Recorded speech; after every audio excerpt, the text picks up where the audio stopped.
Você já se perguntou por que alguns discursos religiosos parecem tão convincentes no primeiro instante, mas desmoronam quando analisados com calma? Hoje vamos percorrer uma jornada reveladora, desmascarando os truques de persuasão mais usados por religiões organizadas ao longo da história. O que você vai ouvir pode mudar para sempre a forma como enxerga fé, tradição e verdade.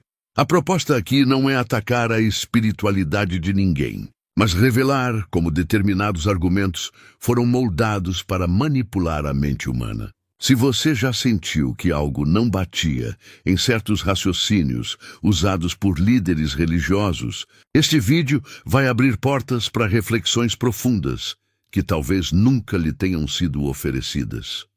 Vamos expor, passo a passo, as falácias lógicas que sustentaram discursos por séculos. Essas falácias não apenas confundem, mas também criam ilusões de verdade que, no fundo, se desmoronam diante da razão. A cada ponto revelado, você vai perceber que aquilo que parecia sólido era apenas areia escorrendo entre os dedos.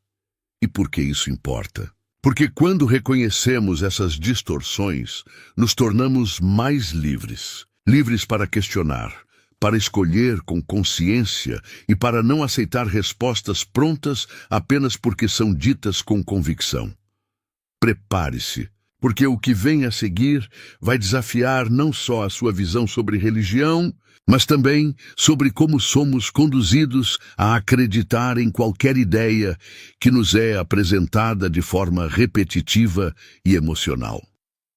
O primeiro truque que vamos analisar é a falácia do apelo à popularidade. É o clássico: bilhões de pessoas não podem estar erradas. Mas a verdade é que multidões já estiveram enganadas muitas vezes na história. Durante séculos, acreditou-se que a Terra era o centro do universo, e a maioria estava convicta disso. Mas a maioria não torna nada verdadeiro. Outro recurso bastante usado é o apelo à tradição. Sempre foi assim, então deve ser certo. Mas o simples fato de algo ter se mantido por muito tempo não é garantia de moralidade nem de verdade.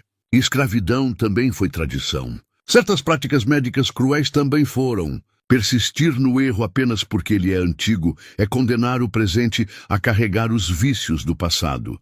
Há ainda a falsa dicotomia, aquela ideia de que ou você acredita em Deus ou o mundo cai no caos. Esse pensamento ignora a enorme diversidade de filosofias e sociedades seculares que prosperaram sem uma base religiosa. Países como Dinamarca e Suécia mostram que solidariedade e bem-estar não dependem de dogmas, mas de valores humanos compartilhados. Outro argumento comum é o da ladeira escorregadia. Se não acreditarmos, virá a decadência moral. Mas estudos mostram o contrário. Sociedades menos religiosas tendem a ter índices menores de violência e melhores sistemas de bem-estar social. A ordem social não nasce apenas da fé, mas de educação, cultura e responsabilidade coletiva. Agora me diga, você já percebeu algum desses raciocínios sendo usados para tentar convencer você? Comente aqui embaixo a frase "nem tudo que parece lógico é verdade", para mostrar que você também já identificou esses truques. Um dos mecanismos mais usados para gerar obediência é o apelo ao medo. Acredite, ou você sofrerá eternamente.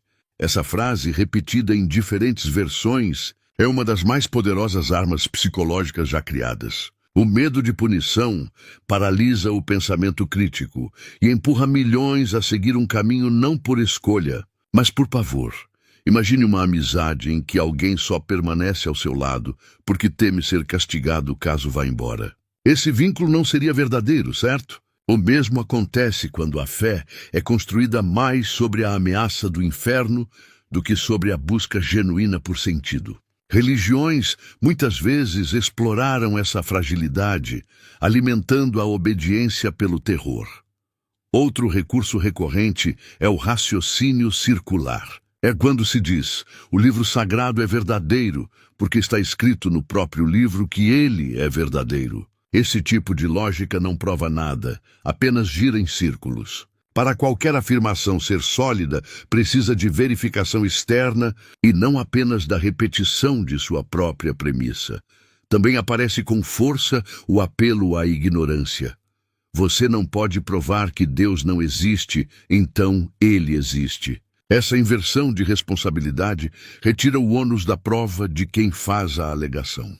Se alguém disser que há um dragão invisível no porão, não cabe a você provar que ele não existe. O ônus é sempre de quem afirma. Esses argumentos parecem sofisticados, mas quando olhados com calma, revelam apenas atalhos retóricos que sustentam uma crença sem base sólida. E quanto mais exploramos, mais percebemos que a repetição desses recursos tem um propósito: afastar as pessoas da dúvida e impedir que questionem. Outro ponto crucial é a petição de privilégio especial. Quando algo não pode ser explicado, surge a frase: Deus age de maneiras misteriosas. Essa resposta fecha qualquer debate, porque coloca a religião em um pedestal intocável, fora de qualquer questionamento.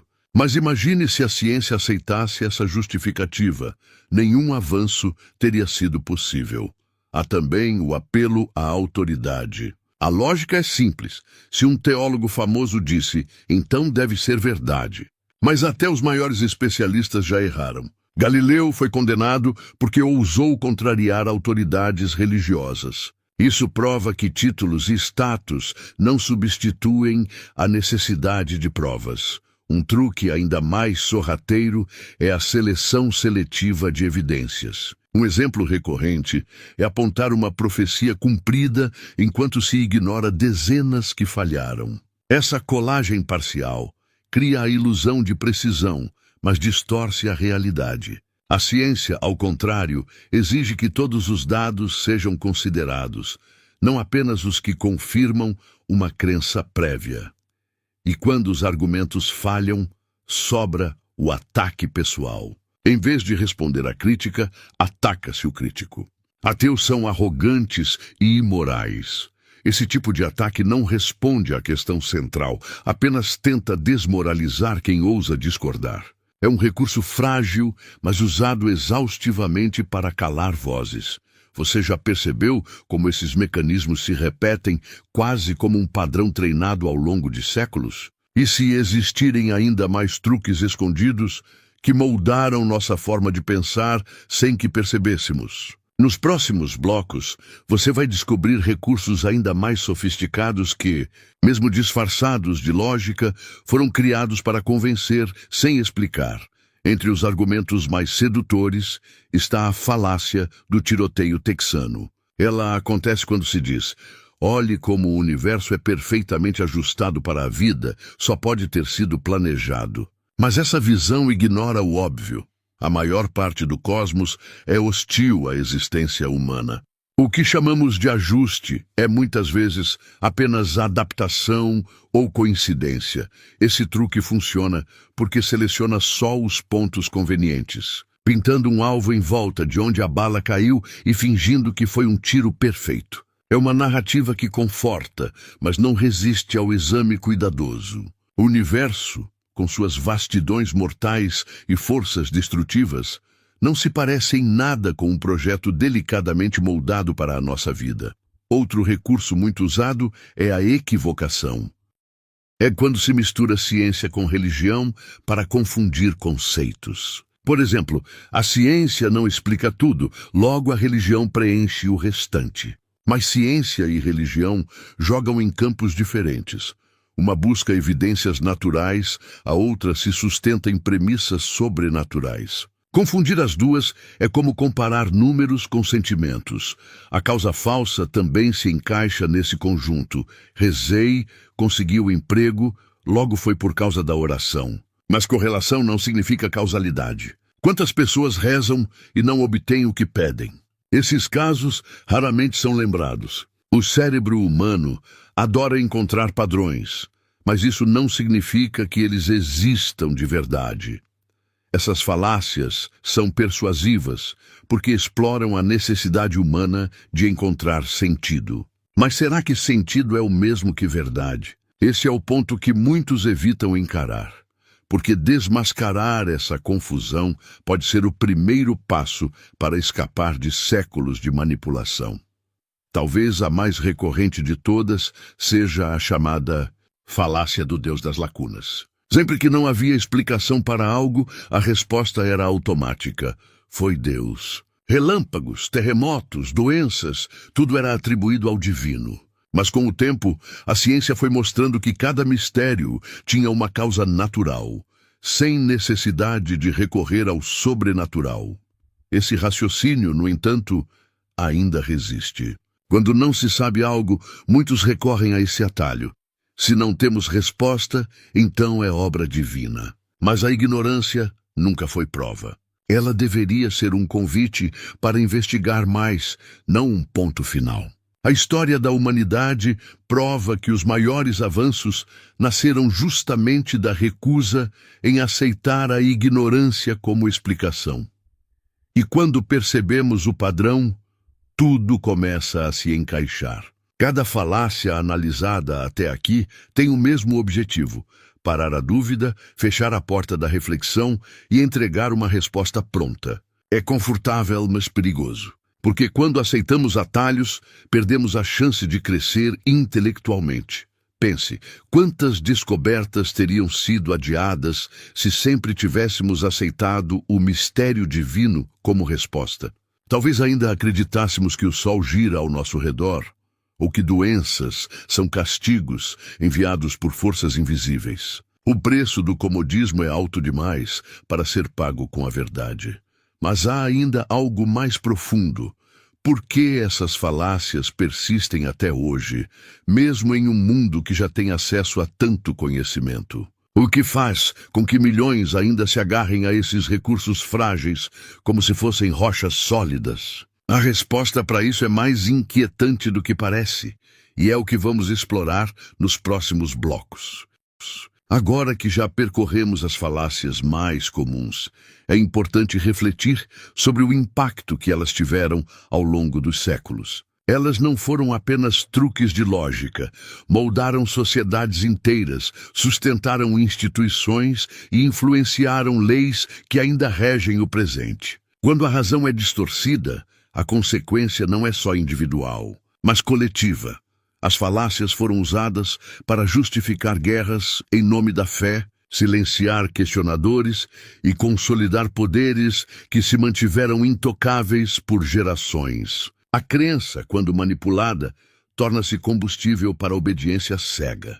E essa obediência, por sua vez, sustenta sistemas que sobrevivem mais pelo medo e pela tradição do que pelo diálogo verdadeiro. Esse é um dos pontos mais perigosos, quando argumentos falhos deixam de ser apenas debates e se tornam estruturas sociais, que ditam o que é certo, o que é errado e quem deve ser punido por pensar diferente. A lógica distorcida cria não apenas ilusões, mas também correntes invisíveis. No entanto, ao expor essas falácias, não estamos apenas criticando. Estamos oferecendo a chance de enxergar além da superfície. A liberdade começa quando reconhecemos que podemos escolher não repetir ideias simplesmente porque foram impostas. Questionar não destrói a espiritualidade. Ao contrário, a fortalece ao torná-la consciente. Mas será que todos estão prontos para lidar com essa liberdade? Muitos preferem a segurança de respostas prontas, mesmo que frágeis, a enfrentar o vazio que surge quando se aceita que nem tudo tem explicação imediata. Esse dilema é o que separa os que apenas seguem dos que ousam pensar. Se olharmos para a história, veremos que as falácias religiosas não sobreviveram por acaso. Elas foram adaptadas, refinadas e repetidas de geração em geração, como se fossem heranças culturais. Crianças cresceram ouvindo-as, adultos as defenderam e líderes as usaram como ferramentas de poder. O ciclo se perpetua, quase invisível. Essas distorções não apenas respondem a dúvidas, mas também preenchem necessidades humanas profundas: o medo da morte, o desejo de pertencimento, a busca por sentido. Não é coincidência que tantas falácias girem em torno de promessas de salvação, ameaças de punição e ilusões de segurança coletiva. É justamente por isso que questioná-las é tão desconfortável. Ao colocar em dúvida essas construções, mexemos em pilares emocionais que sustentam milhões de pessoas. Não se trata apenas de lógica, mas de identidade, cultura e até sobrevivência psicológica. A resistência ao questionamento, portanto, não é irracional, é instintiva, mas esse instinto não precisa ser prisão. Ele pode ser o ponto de partida para algo maior. Reconhecer as falhas não significa perder a fé, mas resgatá-la das mãos de quem a manipula. A espiritualidade genuína não precisa de atalhos lógicos. Ela se sustenta no encontro sincero entre dúvida e busca. E há uma questão crucial que ainda não exploramos. Se tantas falácias foram desmascaradas, o que resta? Existe alguma forma de fé ou espiritualidade que sobreviva sem depender desses truques de retórica? Essa é a pergunta que pode mudar radicalmente a maneira como entendemos a relação entre razão e transcendência.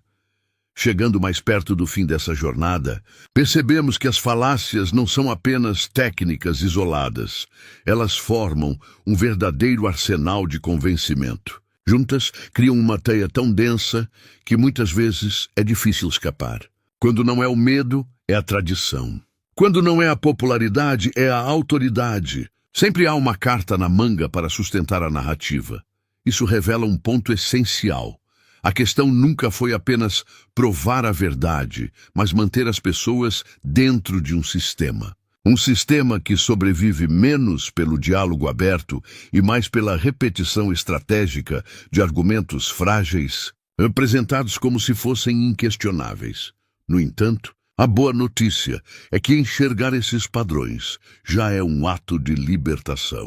Quando reconhecemos que fomos expostos a esses truques, temos a chance de escolher diferente. Não se trata de abandonar fé ou espiritualidade, mas de não confundir manipulação com transcendência.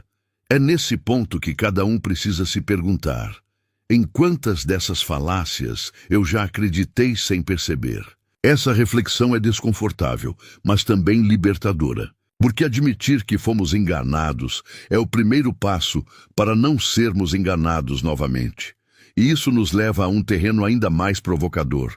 Se conseguimos identificar as falhas da religião organizada, será que também não deveríamos analisar outros sistemas que usamos para guiar nossa vida?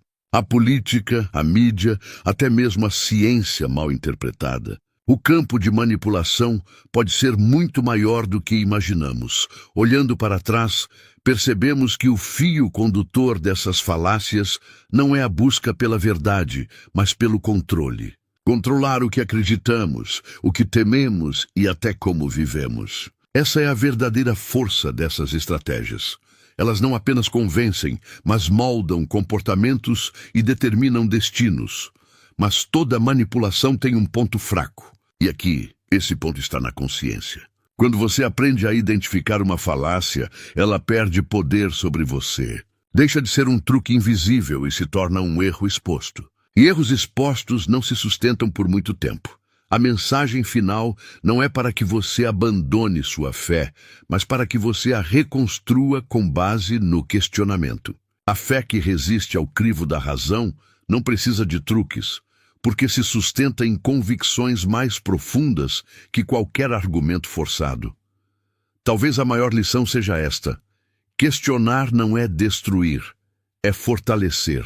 É no ato de perguntar, de duvidar e de buscar que encontramos a forma mais pura de espiritualidade e, ao mesmo tempo, de liberdade. Porque só quem questiona é realmente dono de suas crenças. E se este vídeo trouxe clareza para você, não esqueça, deixe seu like, inscreva-se no canal e ative o sininho das notificações. Assim, você não perde os próximos conteúdos e continua essa jornada de reflexão junto comigo.